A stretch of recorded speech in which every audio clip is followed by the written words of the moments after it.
Yosemite is where I first climbed.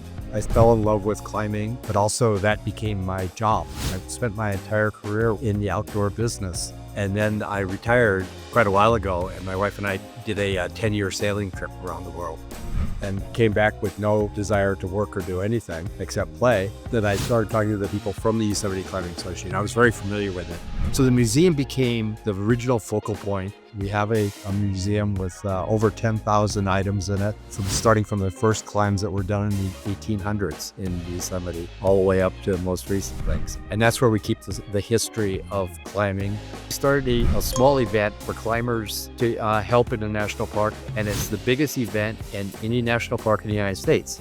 1 week period, we've collected 500 tons of trash. So we do things that are based on the history, and then things that are based on the current world. Doing print on demand is so perfect for us because if we end up with 20 great designs, we can put them all on there. The delivery on t-shirts is so fast. I mean, it's actually amazingly well done. Quality has been really good. Your customer service gets back right away. It runs super smooth.